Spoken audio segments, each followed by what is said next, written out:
โอ้ยให้ยังไงลูกบ่ให้เลยบอกยายกินนี่ว่ามีแต่หัวบอกพร้อมเนี่ยบอกว่าบ่ให้เลยเฮ้ย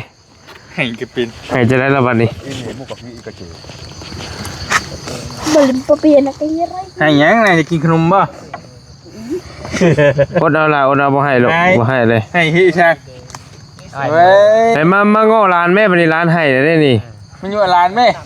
ใช่กล้องอยู่พี่เนาะเกิดเรื่องบ่ใช่ป่ะเอานี่เป็นของฝากจากโดยขอบใจไอรีเด้อไอรีเห็นน้องซาลีพี่น้องเนาะหลายคนว่าคือกันว่าใช่เนาะคงได้คือได้ซื้อแท้บ่จักแล้วมันว่าคือกันเลยจักว่าลูกข้าชาติตะกี้จ้ะจักว่าคือบ่ได้เคยมาไข่จักเทื่อนะแถวนี้จังได๋เอามาจากสวรรค์บ่ได้อยู่เนาะโคตรสวรรค์รู้จักพออยู่สวรรค์เขตเลยไปมีแต่นั่นได้ล่ะเด้อมื้อนี้อ้ายสิเมื่อป้าเด้อโดยกลับบ้านป้าแล้วพี่น้องเอ้ยโอกาสหน้าฟ้าใหม่เจอกันเพลงนี่พาลุยโดได้พวกนี้น่ะไปได้ตลอดไป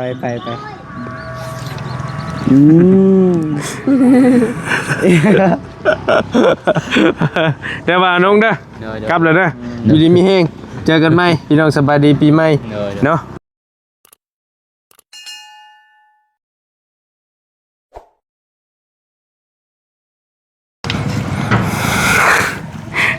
ลีสงการอยู่ลาวใต้เลยบ่โอ้ยเองงอเองยืงเองงอว้ายมั่นใจนะเดี๋ยวนี้เอาดิปืนไปลิ้นน้ำปลาน้องนี่โอ้ยเพิ่นว่าถ้ากระเป้งนี่ก็โอ้ยเมื่อยขออภัยเปลี่ยนจะเปลี่ยนซื้อๆเนี่ยโอ้ยคุณวะป้าดีเด้อเนาะไปดียังม่วนไปดีสบายดีเด้อไปดีคือกันเบิ่งน้องหันนึ่งข้าวกันนะเถอะเด้อเบิ่งน้องหันกระบอกเบิ่งย้อมกันเลยมารยาทดีมารยาทดีบ่เนาะบ่โอเคมายังนั่งหมู่ไหนแล้วคือมาข้อสิข่อยเอาคนมีพวกนี่มีพวกแล้วดิไปเขาที่ไปใช้อันนี้ไปเบิ่งกันนี่ก็ไปเบิ่งไม้บางตอกกันบ่เสียงหากระมาท่านได้เห็นสิน้องไม้ตอกเป็นจังได๋เจ้าเอาลงแต่ต้นแล้วบ่เบิดเลยซั่นน่ะเนาะเบิดเลย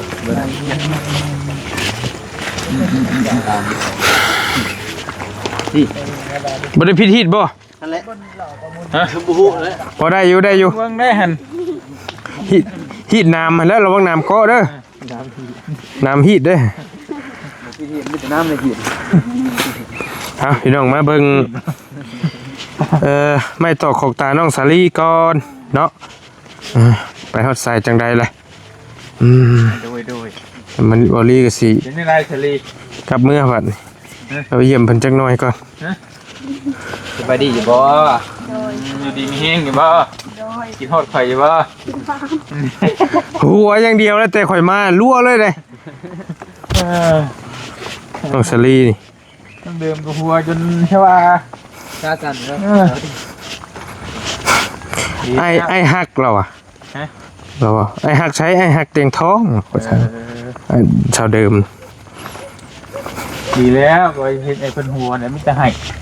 ขึ้นมาตรงนั้นมิจะให้ชาวเดิมบ่นี่ให้อยู่บ่นี่ก็ให้อยู่แต่ให้บ่เฮงข่อยมาเรามีตัวบ่ได้ให้จักทีอ้าวดีใจเนาะเฉลี่ยเนาะได้ที่ได้ทางเลยน่ะหัวอย่างเดียวนี่ก็ห่าวว่าอะไรท่านั่นกระจูดได้แล้วจูด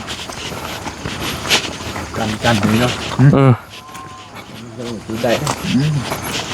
จูดในบุคคลที่ก่อนเอาอีกเลยฮีดนี่ญาติเลยญาติได้ฮีดเดี๋ยวนี้นะฮีดลายก็แล้วหนีได้แล้วนี่นะน้องห่าวเด็ดมือนี่ไปขี่เจ็ดแจนหนึ่งพวกไปเลยไปลองมือเด้อป้าไม่หนีเลยบ่บุรักบ่คนบุรักบ่ ก็มันบ่จักเย็นก่อนบ่จักสมัครได้อยู่บ่เป็นใหม่ นี่ได้บ่ ได้บ่อยคำ เจ้าชิงตนเจ้าช้างเห็นบ่ที่นี่ ก็ไม่ตีไหนเลย เดี๋ยวเจ้าแล้ว อ้าวคือช่างบอกยังไงเขาช่างเขาก็หยุดแล้วให้เพิ่นหยุดแล้วพี่น้องเอ้ยคือเขามาไล่เบิ่งเนาะกินนี่น้ำคลิปบ่ยาวเพิ่นนี่แหละไม่จำนี่แหละเราไล่เป็นเม็ดน่ะนะ เขาซื้อมัน8 ล้านเนาะ8 ล้านปลายรถเต็มลังรถใด มันก็สิงามกว่านี่เพราะ น้ำเขาเลือกเอาได้อันนี้ว่าคือดีแต่บ่ดีอยู่น้ำมันเมื่อยนะ คือมาไม่นี่เบิดนี่ช่างเพิ่นไล่เบิด6 ล้านปลายพี่น้องประมาณ10,000น่ะค่าผ้าซื่อมันหน่อยโหด ล้านปลายมันค่อยจ้างกันมาให้เบาลวงอีกตัวตัดหันอีกอ่ะเบิดล้านปลายเลย โถ เป็น7 ล้านปลาย ไปมามันสิโมชื่อเขาดีกว่าว่ามีไม้ก็ซะบ่มีเด้ ไม่ก็ไม่เฮา ไม้ก็ไม้เฮา บ่ได้คนบ่ได้ยัง เอ้า บ่ได้เลย เดี๋ยวอันน่ะหน้ายังอันนี้น่ะไม่เปลี่ยนนี่ น้อยอยู่ได้เนาะ หน้าเช้าไปทั้งเช้ามันบ่ฮอดอันนี้18 17นึงได้ ตายเลย 4 เมตรบ่หรือ5 เมตร หลายอีกโอ้ยหาเป็น8เลยนี่แม่8เป็นเหรอ กูชื่อเฮาชื่อหั่นแค่ละ80มักงามเลือกเอาเลย คนนี้มีปัญหาเนี่ย เป็นอันนี้วะ วันนี้เอาเงินให้ไปซื้อโซ่มือซองอีก เงินก็ให้ชี้เชนว่าเชนต้องชี้โชว์มือหนึงบ่แม่นบ่ละว่อน เราสิซื้อโซ่มือนึงตัวดีๆโลดแล้วอ่ะ พอให้ไปชื่อมือสอง มือซอง ขมัง เจ็บหัวน้ำเราแล้วค่อยฟ้าวแล้วอ่ะ โอ้บ่ เขาว่าใช่ว่าไปแต่เช้านะ ให้บ่นุ่งก็ให้6แสนบ่เอ้ยบ่แม่นชี้เชนให้ค่าน้ำมัน50มื้อนั้นน่ะ ใช่ครับแล้วมันเขา น้องบ่อย่าใหญ่ อย่าเก็บหัว ตามบ่ทันเลย เอาไว้เก็บหัวเนาะ กะยาและ ยังไม่ทันแล้วเสมอเลยไปเลยไป แล้วได้4ล้านละอาจลาดแล้วบัดนี้ เทเราซีฟู ตัวนี้นี่เฮ็ดจะได้ต่อบ่เนี่ยยังทันได้ เมืองก่อนคอยเจทำทั้งหนองเคยคนก่อน ถ้าก็มีอยู่บ่คนปั๊มน่ะ นี่เนาะ คนปั๊มมันมีอันนั่นแหละ ที่ทำหนองเคยปั๊มได้ดอกปั๊มอันนี้ให้มันทับอันนี้ก็ดีแล้ว แต่ว่ามันปัญหามันตัวนั้นตัวกกสุดท้ายมันสิลงไปได้ ลงทุน เฮาต้องเอาเจ้าของมาเบิ่งน้ำกันมือตัดเจ้าของดินพัง แม่นเลย มาเบิ่งน้ำกันเพื่อความอันนั้นมันไปอยู่ใช่ซะไม่ตัวนั้นที่เราลงพวกใหญ่น่ะ อ้าวบอก พวกใหญ่นั้นไปอยู่ใช่พ่อตา ตัวนั้นบ่ นี่ ลมลงมาพี่คน อันนี้บ่อันช่วยนี่บ่ บ่เขาบ่ให้เจ้าของบ่ให้ อ๋อ เอาซอยเฮ็ดแปลนเฮ็ดเส้นเฮ็ดหยังเพิ่นบ่ให้ ตัวนี้ใช่ปะ แต่ว่าเอาลงไล่ ตัวนี้ได้ ล ปะ งได้ แต่ก่อนให้ได้นี่เด้ เอาลงถิ่นได้ ไม่ได้ปะ โดย แต่ก่ ไม่ อน กัน เขาให้ได้แต่ก่อนเด้ บ่เป็นยังบ่เป็นยัง ไม่กันไม่เพิ่นเพิ่นก็เอาคือกันเจ้าของ ได้แล้วก็ เพิ่นว่าเขาให้ไปเรื่อย เผาเอ้ยแม่เจ้าด้วย บ่ตัวมันมีตัวใหญ่นะตัวนั้น ตัวนี้แล้ว ตัวนี้บ่อันตัวนี้การช่วยนี่แม่นติบ่ จอยแล้วโอ้ จนช่วยนี่เราบ่ให้ได้กับตัวช่วยนี่ติบ่ ตัวนี้บ่ เออ มันกระเทินน่ะบัดเพิ่นไปเบิ่งแล้วเลยเด้อพอเฮ็ดอาปากเลยบ่เป็นปากเลยล่ะ อ๋อโอเคเข้าใจแล้วเข้ามาเพิ่นน่ะบ่อยากให้ แต่ว่ามาเรามาเบิ่ง ช่วยได้เป็นเช่นแล้วก็ได้ว่าบอกเลยบัดนี้ โดยเลยบ่ปาก แล้วบ่ ให้แบบจำเป็น อาปาก ปากบ่ออกเลย อาปาก เว้าด้วยบรรดาเด้อบ่เฮ็ดแบบนี้เด้อต้องไปบอกเพิ่นข้างนี้ ลายเดียวบ่ได้เด้ เห็นว่าเราใจดีเลยก็นั่นได้ให้เป็นกันได้ ต่อนั่นเด้อดินลุ่มทางหั่นพอไปขอบเลยเพิ่นส่วนกาแฟหมอบัววัน ครอบแล้ว ขอบแล้ว เพิ่นว่าได้ไร เรียบร้อยเพิ่นว่า ทำลุยเลยบ่เพิ่นว่า บ่ปรับไม่ใส่ถอดขโนถือปลายมันคะแนนตัด แปลงนะ เอาตัดเอาปลายมันออกมันบ่ปรับไม้ใส่ถอดบ่เป็นหยังถือความกันอย่าง โอเค คักนี่อยู่บ่ไปบ่ว่า คนอื่นไป ได้ ถือความ เนาะ ได้น้ำเต่าได้ เขาก็จากย้อนใหม่เท่านั้น อันนี้นี่ คือใหม่ตัวนี้ได้ปะ ใหม่ครับตัวนั้น จะได้ ไปนุ่งหมาย ว่ามาเรามาเว้าตัวเป็นๆรถยังไง บัตรสิตัดได้ บ่ไหวหรอก มือตัดไปบอกเรามาบอกอยู่นี่ จังหน่อยคือไม่ว่าให้เท่า เพิ่นก็อยาก ให้เท่า ได้ ให้เท่าไรก็ ให้เพิ่นว่ามันสิยากและจุงยาก วันแล้วนี่เมื่อใดมันจะตัดคะแนนค่อยบ่มีแลกเพิ่น คะแนนเราบ่มี เราบ่มีคือเราบ่อยู่ เราคือท่านไฟ ขี้ข้านไปอย่าบ่ขี้ข้านมันยังก็ฮอดมือตัดจังว่ากันเดี๋ยวจะคำว่าอันนั้นก็เดี๋ยวจังไปหาอยู่ เพิ่ เพื่ น อน ว่าบ่เชิญดอกตัวเองเมื่อใดมันจะยากว่าเท่า คือจะสิเลย คือแบบนี้แล้ว กันเรียบร้อยเลยเรา คือแบบนี้แล้วแต่สิให้ เราบ่ เอาไว้จะไล่หา6ล้านมันบ่แม่นแล้วแต่สิให้นี่ แมนตัวนั้นขาเด่น เราบ่ว่าจะเป็นตอนที่ พอก็บ่เว้าเรื่องราคาเด่น เราบ่เข้าใจ คันว่าเขาอยู่เด่นเพิ่น ซอยเฮามันบ่แม่น เนาะนี่เด้ รอใช่ไหม ถึกมันทับสิส่วนนั่นบ่แนวใด ไอ้บ่าวเจ็บเจ้าอธิบายให้เราฟังหน่อย ที่บ้านเลยแต่ เราบ่เข้าใจ อันนี้เลยเนาะ ค่อยว่าเราเว้าง่ายอยู่แต่ว่าบ่แล้วมันสิยากคือตัวช่อยไม้นี่เราบ่เข้าใจแล้วว่าดินเนี่ยบ่อาชัยเขาอยู่บ่ดินตัวไม้ที่จ่ายเงิน4ล้านเมื่อกี้นี่เจ้าเข้าใจอยู่บ่ โดย ตอนแรกน่ะไผไปหา เรา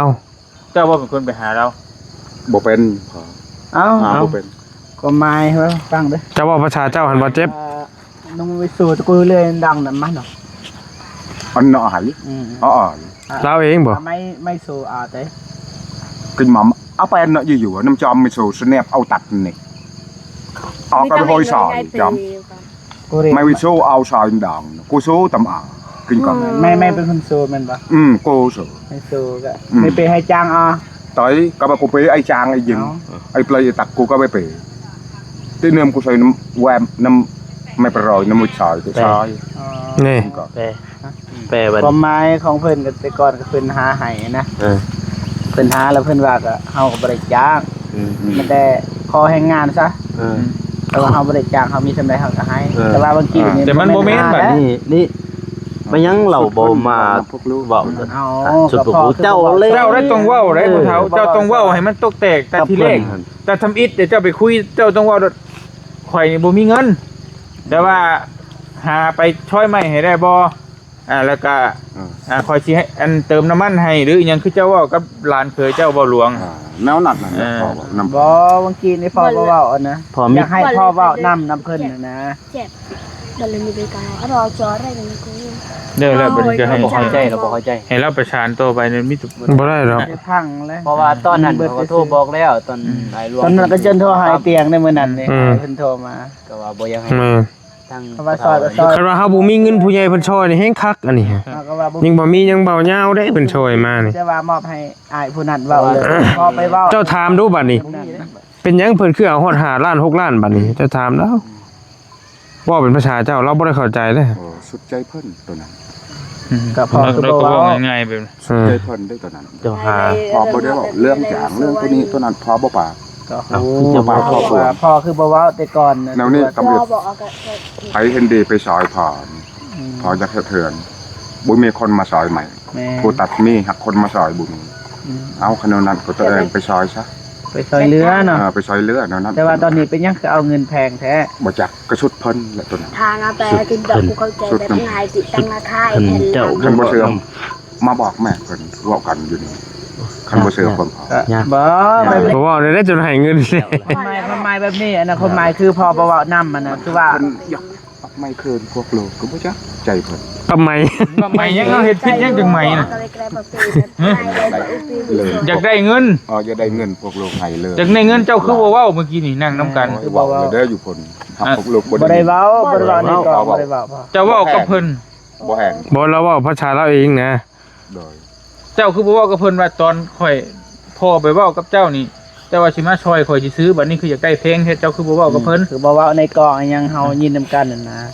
เจ้าเว้ากับเพิ่นอยู่บ่ บ่ได้ยินแต่พอว่าจังซี่แนวใดก็ เว้า สุด เลย จะ ได้วั รู้ นหนึงหักพวกโลกบ่ได้เงิน บ่ เจ็บไปด้วยกันกู แล้วยาแล้วหรอกมีแต่ต่อไปก็ มีแต่เฮาเอง แต่กระแบบไงนึง ห้ามเล่ากัน แบบจ้างกินกอกบ่กินกอกไต แสดงว่าโอ้แสดงว่านี่เพิ่นเว้าผิดแต่ก่อน เพิ่นนั่นเว้าให้เขาแบบเฮาจ้างอะนะอายผู้นั้นน่ะ แต่ นะ เอามา ยันเราไปว่าจ้างหั่นแหละพ่อตู่ จ้างกินกอก เพิ่น เอา นี่ ไป บ่ เป็น แม่นบ่ ว่าบ่ถือกันนะ อืมกันว่าไปหานี่ยันเราบ่มาช่วยซ้ํ นี่บ่ให้เราหาแล้ว มันจะหาเองเป็นหยังเจ้าก็ฮู้จักคนพื้นที่แถวนี้อยู่เราก็ไปถามคนฮู้จักก็ได้แหละเฮาจะคุยละเอียดเฮาต้องคุยให้น้ำเขาให้ตกแตกก่อนจังให้เขามาคักนี่ก่อน เดี๋ยวคันน้องหาไม่แต่ว่ามันจะจ้างนะคันน้องหา จ้างรถมันจะง่าย จ้างแล้วมัน อัน เป็น นี้ สิ คื ท อ ธิ์ ว่า เด็ด พี่ ขาด น้องอันนี้สมิทเดี๋ยวเฮาก็ดีใจเด้อหมู่มาซอยจังครับเพราะว่าเฮาก็บ่มีเงิน 20,000ไปซื้อเอาก็สิซำได้ซำสิเลือกเอา โยใหม่ก็ใหม่เฮาบ่ได้แก้ลากอันนั้น น้ำมันก็ชื่อให้โชว์ก็ชื่อให้นะประเด็นเดี๋ยวนี้ เขาซื้อน้ำเข้าแพงอยู่คือว่าถ้าแต่ว่าเฮามีสิทธิ์เลือกเขาก็เอามาแต่ปลายหยังปลาย ไม่เขาเบิดเลยว่า คำซาเขาสิมาฮอดเฮือนน่ะเขานะเขาเสียเบิดเท่าไหร่แล้ว อันนี้นี่อยู่นี่กับนี่เลยใหม่ก็ใหม่อัน มัน นี้ เสียภาษีผมได้อยู่ในห้าง แม่น ทุกอย่าง ๆแต่ว่าเฮาคนไปเฮาก็เสียเงินน่ะเด้ขยาแล้วเป็นบทเรียนเฮา แล้ว ข่อยเอ๊ะแต่ตั้งแต่ซื้อโซมือสองนั่นน่ะไปเที่ยงกินน่ะเอ้าคือจะซื้อ สมิทว่า ตัวซอง ไอรีเพิ่นว่าเฮาสิไปซื้อเอง แต่ว่าเพิ่นว่าถ้าบ่ไหว อืมเพิ่นก็อยากได้ เอาเงินให้ตัวเองสิไปแต่เช้าเลย อืม เป็นหยังแล้วก็แล้ว แล้วก็แล้วกัน ดีจะมีเงินผู้ใหญ่เพิ่นมานั่นแต่จังหวะ เงินต่อเขาพวกลูกให้ต่อเขาซื้อโซตัวนั้น เขาแบ่งกันอยู่ในอันนั้น ผ่าน เขาแบ่งกันอยู่ในน้ำมันรถสั่งกับน้ำมันดำ 2 ตุก6 ลิตร น้ำมันก็แบ่งกัน ปันกันนี่ เงินตัวนั้น ไปเติมน้ำมันรถจักร ซื้อโซก็เลยโซบ่ได้ซื้อ เอาโชว์เก่ามา สุกก็ว่าเฮ็ด อ่า ผิดหมู่ได้เว้า กินมาบ่ลืมปะเปกินยากันนำก็ไอ้เต็นนั่นน่ะไก่เร่งกูเด้ จริงเอ้ย กินมาเท่นล้ำมั กู น หมด ไปอ คุก ยู่ ไม่สวยก็ไปกูหมดตะคุกเอาก่อน ยามเลย กินหมาไม่ปีหยามน้ำลายตะเปก็อุกเลย เอาอย่าถ่ายคลิปไปละนี่หยังก็ให้เขาเบิ่งกันเด้ บ่เป็นหยังบ่เป็นหยัง ยาดอก กินกอกกินหมาแล้วไปกินกอกน้ำแนวกลองหมักกลัวกะหาไปก็เว็บไหลอันนี้สมเพลก็เว็บไหลสม บ่ลืมปะเปียบ่เร่งกู ยังพอแล้ว ลูกเคยบอกเคยเม็ดบ่ให้ปากบ่ปากก็บ่ปาก ประตูโอเค โอเคไป เราบ่ฮู้อีหยังในนี่ เราบ่ฮู้แล้ว เราบ่จักบ่ได้ดอกประตูน บ่จักแต่ว่าเราว่าจักนะ เราบ่ฮู้อีหยังเลย อันนี้เป็นชั้น เรามันสิยากบ่นะข่อยจักนะเดี๋ยวนี้แต่ก็บ่จักข่อยเข้าใจแต่ก็บ่เข้าใจ นี่เสียใจเลยประตู ให้แล้ว ให้เลยเด้ อ้ายกระบะกระเบาะขนมมะยั่วไหม่ฉันน่ะ เก้าแล้ว โอ้ยให้ยังไงลูกบ่ให้เลย เว้ายากินนี่บ่มีแต่หัว บอกพอเม็ดบ่ปาก บ่ให้เลยเฮ้ย ให้ก็เป็น ให้จะได้ละบัดนี้ อีนี่มุกกับพี่อีกระจือ บ่ลืมปะเปียน่ะไก่เร่ง ให้หยังน่ะจะกินขนมบ่ อดเอาบ่ให้ลูกบ่ให้เลย ให้ฮิชักเว้ย ไอ้มาง้อร้านแม่บัดนี้ร้านให้ได้นี่ มันอยู่ร้านแม่เหลือใจนะแบบว่าเว้า แม่น เฒ่าบ่ฟังแหละบ่เฒ่าบ่ฟังแหละเด้อมัน ตัวให้เอาสิ่งแกมูเลย บ่ให้เลยบ่ให้ บ่เฒ่าก็ดื้อบ้านนี่ เอาสิ่ง อืม คนเฒ่าก็ตามภาษาเพิ่นนั่นแหละยาเพิ่นดอกตามภาษาผู้เฒ่าหั่นแหละเฮ็ดสิได้ แล้วจะนอนสิยาวคือ ถ้าไม่ค่อยให้เอ็ม จะได้บ่อายให้หมดนี่แล้วเด้ จึงดึก หัวเลย อ ค่อยให้ดังก็เจ้าได้ค่อยให้นี่มิดเลย โอกขึ้นได้ติมันแต๋วแตกแล้วแต่เดี๋ยวมันบ่เป็นไห้แล้วนะ คิดดูเลยเขาตัวเลวเป็นเนาะ ไว้แบบนี้ อย่าให้เลยเฮ้ย ไป ที่ว่า ยังเลย ยาว แล้วแต๋วแตกแบบบ่ไว้ตั้งแต่มาหาก็สิเห็นน้ำตานี่แหละ เอาเจ้าเว้ากินนี่ อะไรอ่ะ เจ้าเว้าว่ามีแต่หัวก็หัวนะให้ที่ว่า ก็ให้นี่ ก่อนสิเมื่อ ก่อนสิเมื่อ พอกินหอดวะ เออเนาะเต็มมาเวนไห้คือมีแต่หัวก็บัว เป็นยังดอกผู้เฒ่า ตามภาษาเราแหละเราก็สายไหลนิดนึงสู้กันได้อยากรู้อะไรนิดนึงอยากก็ยัง คือมันใกล้ข่อยพาไปเบิ่งกกไม้อันเบานุ่งเบาพุดตัวนี้ ไม่ยังไงนะ กกไม้น้ำแบบน้ำคนแถวนี้มากินนะมันออกมาจากกกไม้ โอ้ กินแต่ปีที่แล้วมันจะ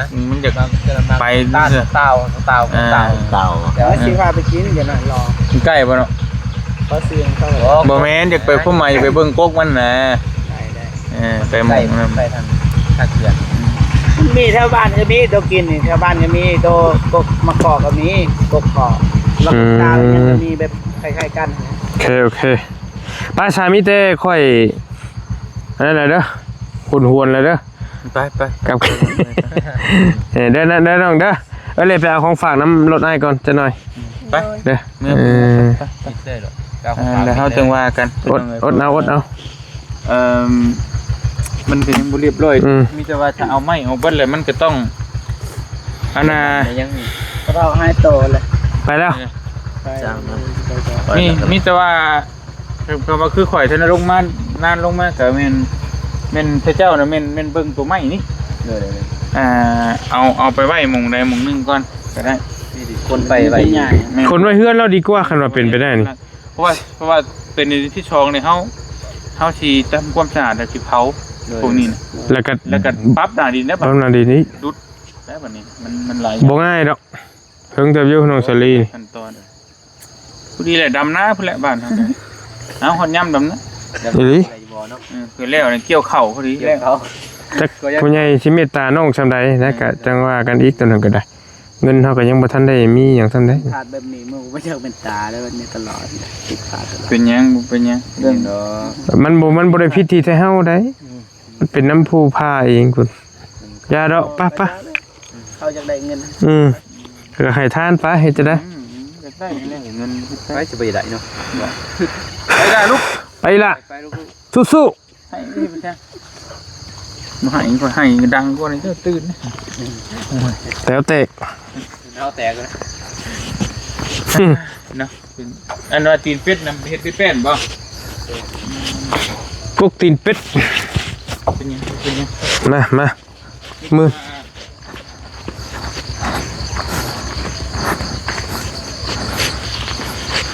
อันนี้จะกินบ่ เห็นลมเห็นไหม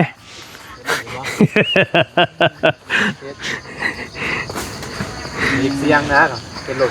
เห็นไหมเห็นลมเห็นไหมบ้านุ๊ก อะไรแล้วย่อมเลย ไปมื้อ ป่าเดินทาง แตกเอาไป ยังว่าคักบาดเนาะอะไรมาเปื่อนดีนี่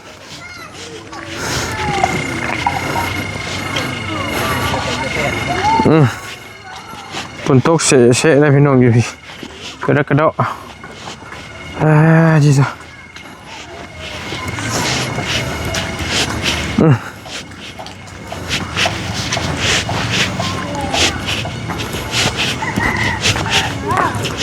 มาเปื้อนคักเปื้อนนี่เนาะเงาเอ้ยสบายดีป่ะเงาเฮ็ดยังน่ะเงา มันชวนเด้อ บันชวน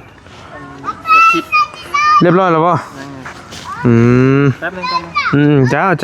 าเป็นยังเจ้าถึงแล้วบ่ลาอีกข่อยมาเห็นเจ้าอีกได้ซะ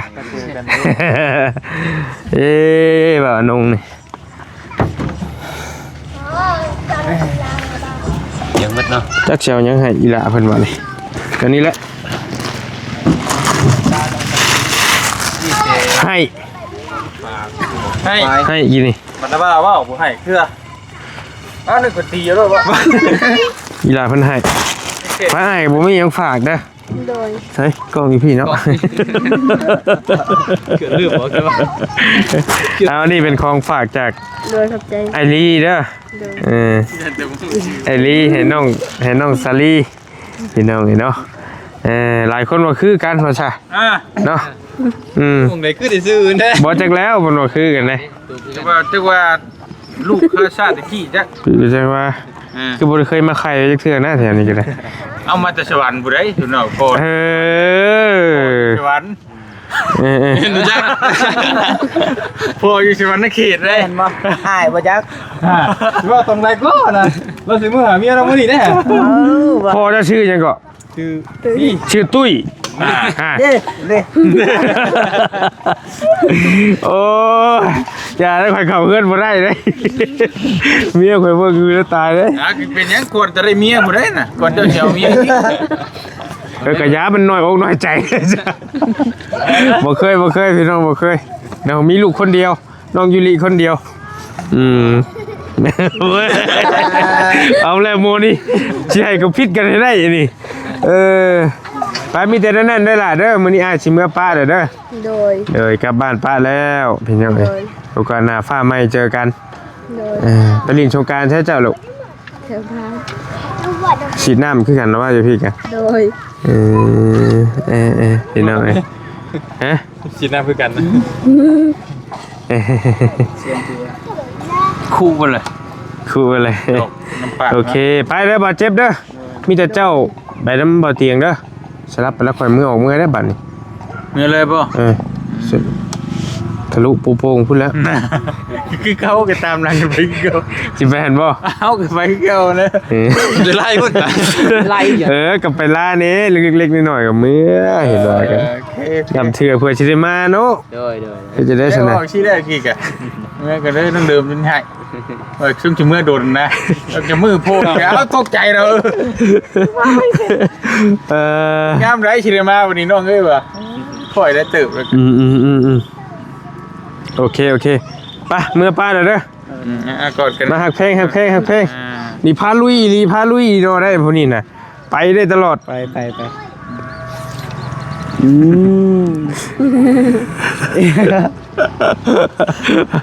เดี๋ยวว่าน้องเด้อกลับเลยเด้ออยู่ดีมีแห้งเจอกันไหมพี่น้องสบายดีปีใหม่เนาะใช่เบาโกเด้เบาโก ถ่ายคลิปอยู่เถอะ เราถ่ายคลิปบ่ ทางปลอดภัย โอ้เงียบแตกจากเลยเดี๋ยวจะดีไปกว่านะ ของครับ ได้เขียนแต่กันเชียวอะไรนี่ป้าอยู่ดีมีแห้งเด้อพี่น้องเนาะสบายดีปีใหม่บันชวนสบายดีปีใหม่ อยู่ดีมีเอง นะ อยู่ดีมีเองเนาะโดน เดี๋ยวกอดได้พุ่นกันกอด เปิดกันเนาะ โอ้ไปเลยเด้ ว้ายไอ้กอดน้องเชลลี่ก่อนน้องเชลลี่ โอ้ โอ้ลงเลย ลง ทัวร์ลงวะ ไม่จริงเดี๋ยว ไปพี่น้องเลิกเถอะละอยู่ดีมีแห้งบ๊ายบายเจอกัน